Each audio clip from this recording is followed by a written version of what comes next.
Alors que Washington admet avoir intercepté et pris le contrôle d'au moins 2 navires pétroliers, Moscou monte au créneau et crie à l'illégalité. Pour Maria Zakharova, la voix du ministère russe des Affaires étrangères, ces manœuvres américaines n'ont rien d'un acte de droit mais relèvent plutôt de la piraterie pure et simple, du grand banditisme en mer, rien de moins si l'on en croit aussi bien les médias russes que certaines sources internationales. Le ministère russe des Transports, quant à lui, dénonce la perte de contact avec le pétrolier après l'intervention des forces US, y voyant une entorse grave au droit maritime. Autre point clé de la riposte russe selon Moscou, le navire ciblé naviguait bien en dehors des eaux territoriales américaines dans une zone internationale sous pavillon russe et dans le respect total des règles en vigueur. Autrement dit, aucun droit d'ingérence. Les responsables américains affirment que l'opération était liée à l'application des sanctions. La Russie soutient qu'il n'y avait aucune base légale pour utiliser la force contre un navire immatriculé à l'étranger, citant le cadre du droit de la mer de l'Organisation des Nations Unies. Le ministère russe des Affaires étrangères avertit que la confrontation pourrait dégénérer en conséquences imprévisibles, exhortant à la désescalade. Les responsables russes disent vouloir contester les saisies par des voies juridiques et diplomatiques. Un législateur russe a critiqué la saisie comme illégale selon les médias russes. L'affirmation ne peut être vérifiée de manière indépendante. Les responsables russes affirment que toute application maritime devrait être gérée collectivement, pas unilatéralement. La Russie soutient que les mandats des tribunaux américains ne devraient pas s'appliquer en haute mer. Washington présente les saisies comme une application légale des sanctions. Les médias d'État russes affirment que le pétrolier opérait légalement. Les déclarations américaines et les données de suivi sont citées par les médias comme base de la saisie. Certains médias ont rapporté une surveillance américaine intense et une opération majeure. Les États-Unis ont saisi un pétrolier majeur lié au commerce de pétrole brut sanctionné du Venezuela. Le Marinara, un superpétrolier capable de transporter d'énormes quantités de pétrole, a été capturé dans l'Atlantique Nord. L'interception a eu lieu dans une zone entre l'Islande et le Royaume-Uni. Ce navire battait pavillon russe et était directement connecté aux exportations de pétrole vénézuélien. Il était sous surveillance américaine depuis plusieurs semaines. La saisie représente une escalade dramatique dans la campagne de Washington contre ce qu'elle appelle la flotte fantôme. Le Marinara a une histoire significative. Il opérait auparavant sous le nom de Belawan. Sous ce nom, il avait déjà été sanctionné par les États-Unis pour avoir transporté du pétrole brut vénézuélien. Il était également lié aux expéditions de pétrole iranien, une autre cargaison fortement restreinte. Le navire a changé de nom, une tactique courante utilisée par les navires essayant d'échapper à l'identification et à l'application des sanctions. Mais le renseignement américain a continué à le suivre. Le changement de nom n'a fourni aucune protection. Les forces américaines savaient exactement quel navire elles ciblaient. L'emplacement de l'interception est significatif. Le Marinara a été capturé dans l'Atlantique Nord, entre l'Islande et le Royaume-Uni. Cela indique que le pétrolier se dirigeait probablement vers les marchés européens. Alternativement, il se positionnait peut-être pour un transfert de navire à navire en mer. Dans tous les cas, la route l'a éloigné des eaux vénézuéliennes. Les opérateurs du navire croyaient probablement que la distance fournirait la sécurité. Ils avaient tort. Les forces américaines ont démontré qu'elles peuvent intercepter les pétroliers de la flotte fantôme n'importe où dans le monde. La capture du Marinara n'était pas une action spontanée. Les forces américaines suivaient le navire depuis plusieurs semaines. Les actifs de renseignement surveillaient ses mouvements à travers les eaux internationales. Les avions de surveillance et les satellites suivaient sa position. Le timing et l'emplacement de l'interception ont été choisis avec soin. C'était une opération planifiée avec un soutien de renseignement significatif. Quand le moment était venu, les forces américaines sont intervenues. Le navire a été abordé et mis en détention. Le Marinara est classé comme un superpétrolier. Ces navires sont parmi les plus grands sur l'océan. Un superpétrolier peut transporter plus de 2 millions de barils de pétrole brut. Au prix actuel, cette cargaison vaut des centaines de millions de dollars. Saisir un tel navire représente un coût économique majeur. Ce n'est pas seulement la perte d'une expédition, c'est la perturbation d'une chaîne logistique entière. Le Marinara employait des techniques classiques de flotte fantôme pour échapper aux sanctions. Ces techniques sont bien connues mais difficiles à contrer. Les navires éteignent leurs transpondeurs pour éviter la détection par les systèmes de suivi maritime. Ils effectuent des transferts de navire à navire en mer, déplaçant la cargaison entre les navires pour en obscurcir l'origine. Les changements fréquents de pavillon rendent le suivi difficile. Les changements de nom comme Belawan devenant Marinara compliquent l'identification. La fausse documentation sur la cargaison et la destination est courante. Les navires s'enregistrent souvent sous des pavillons de complaisance de pays exerçant une surveillance minimale. Malgré toutes ces tactiques d'évasion, les forces américaines ont réussi à suivre et à intercepter le Marinara. Le Marinara était déjà sous sanctions américaines avant cette saisie. Il avait été formellement désigné pour avoir transporté du pétrole brut vénézuélien en violation des restrictions américaines. La saisie du Marinara n'est pas un incident isolé. Elle suit un schéma établi ces dernières semaines. En décembre 2025, les États-Unis ont saisi le Skipper au large des côtes du Venezuela. Cette opération antérieure a signalé le début d'une nouvelle campagne agressive. Caracas a immédiatement dénoncé la saisie du Skipper.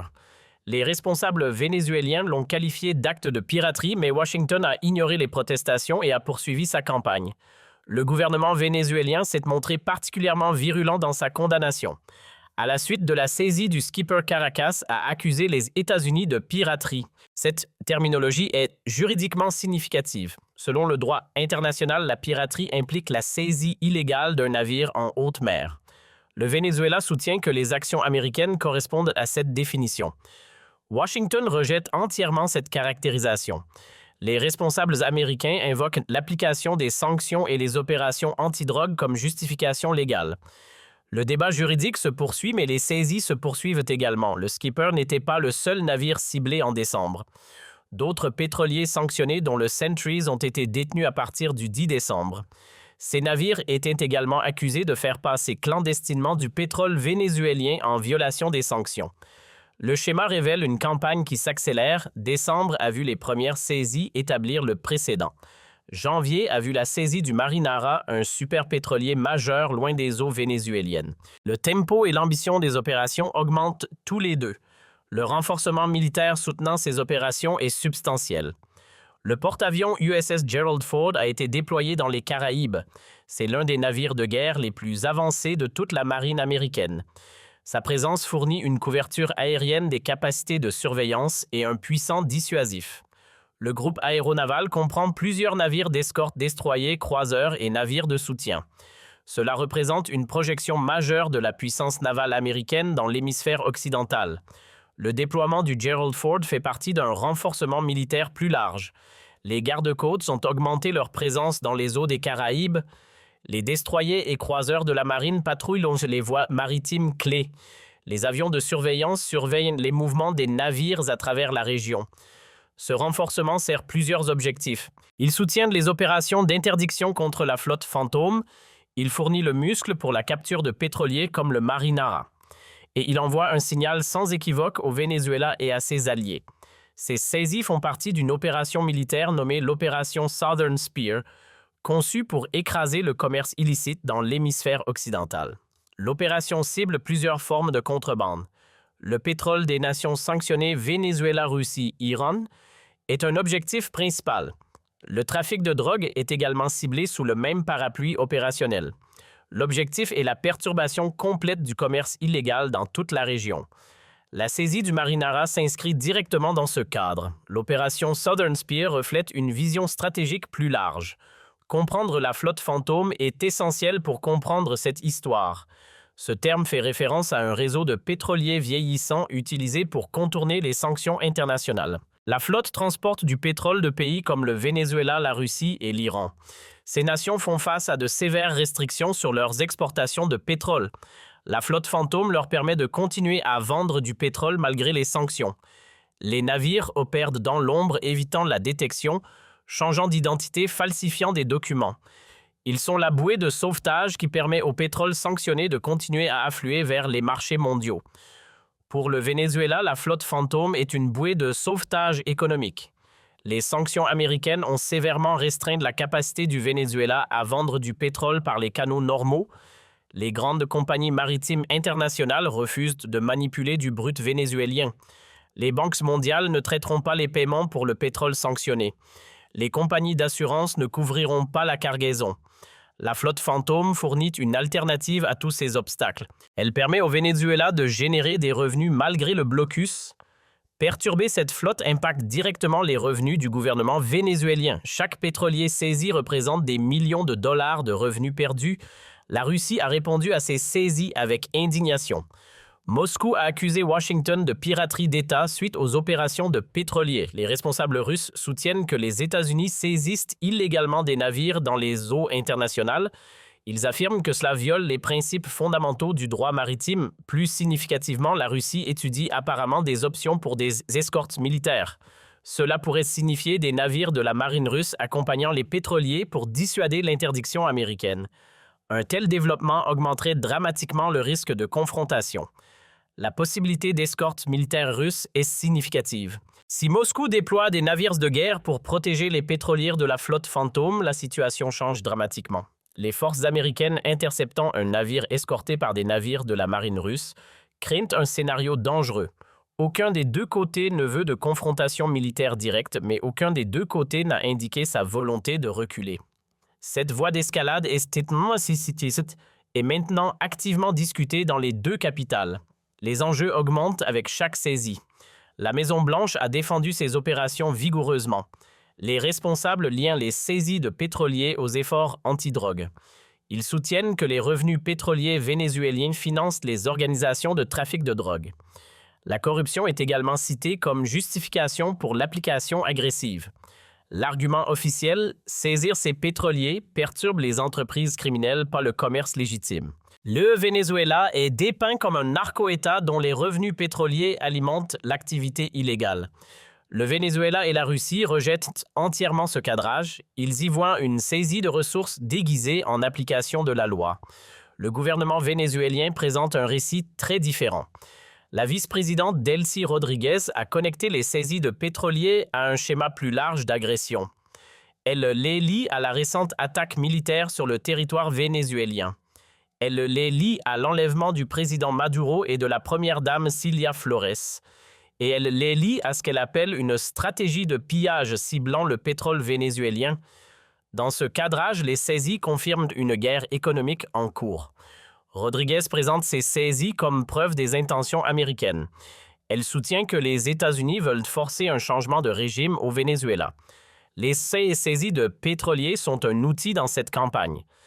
L'action militaire en est un autre. L'arrestation de Maduro en est un autre. L'objectif, selon Caracas, est de saisir les ressources pétrolières du Venezuela. Ce récit dépeint le Venezuela comme victime d'une agression impériale, économique, militaire et politique. Le gouvernement vénézuélien utilise ces événements pour promouvoir l'unité nationale. Les saisies sont présentées comme des attaques contre tous les Vénézuéliens, pas seulement le gouvernement. Ce récit de résistance appelle à la solidarité contre l'agression étrangère. Il dépeint les difficultés économiques comme le résultat des actions américaines, pas de la politique gouvernementale. Le message aux Vénézuéliens, votre souffrance est causée par le bloc de Washington, pas par les décisions de Caracas. Les perturbations de la flotte fantôme alimentent directement cette messagerie. Fait intéressant, Rodriguez revendique également un succès économique. Elle a parlé de la croissance économique du Venezuela malgré le blocus. Cette messagerie sert un objectif politique national. Elle dit aux Vénézuéliens que leur pays peut survivre à la pression américaine. Elle positionne le gouvernement comme résistant avec succès à l'agression étrangère. Les saisies de pétroliers compliquent ce récit. Chaque navire capturé réduit les revenus pétroliers réels. L'écart entre le succès revendiqué et la réalité économique se creuse. L'impact pratique de ces saisies est significatif. Chaque pétrolier capturé représente des dizaines de millions de dollars de revenus perdus. La cargaison de brut sanctionnée sera confisquée par les autorités américaines. Le navire lui-même peut être vendu ou mis au rebut. L'équipage fait face à des poursuites potentielles. Plus important encore, les opérations créent une incertitude à travers toute la flotte fantôme. D'autres opérateurs font maintenant face à un risque dramatiquement accru. Les coûts d'assurance augmentent, les équipages deviennent plus difficiles à recruter, les routes deviennent plus dangereuses. Les saisies créent un effet dissuasif à travers le réseau de la flotte fantôme. Les opérateurs de pétroliers doivent maintenant calculer soigneusement le risque d'interception américaine. Certains peuvent refuser de transporter complètement la cargaison vénézuélienne. D'autres peuvent exiger des paiements beaucoup plus élevés pour compenser le danger. Les routes maritimes peuvent changer, ajoutant des coûts et des retards. Toute la chaîne logistique soutenant les exportations de pétrole du Venezuela est perturbée. C'est précisément ce que Washington entend. Ces opérations représentent une nouvelle phase dans l'application des sanctions. Les administrations précédentes s'appuyaient principalement sur des pénalités financières. Les entreprises et les individus étaient désignés pour violation des sanctions. Les actifs étaient gelés. L'accès au système financier américain était coupé. Mais l'interdiction physique de navires en mer était relativement rare. Maintenant, les États-Unis saisissent directement des navires sur l'océan. C'est une escalade dramatique des méthodes d'application. La question maintenant est que se passe-t-il ensuite? La Russie donnera-t-elle suite aux menaces d'escorte militaire? D'autres opérateurs de la flotte fantôme continueront-ils à risquer la saisie? Les revenus pétroliers restants du Venezuela seront-ils suffisants pour soutenir le gouvernement? Ces questions trouveront réponse dans les semaines et mois à venir. Le siège du Venezuela continue sur terre et en mer. Le monde regarde. Dis-nous en commentaire si tu penses que ces saisies marquent donc la fin de la flotte fantôme ou le début d'un face-à-face naval mondial. Si cette analyse t'a aidé à comprendre les enjeux cachés de cette escalade, mets un like, abonne-toi à la chaîne et active la cloche pour ne rien manquer de la suite. Ne rien manquer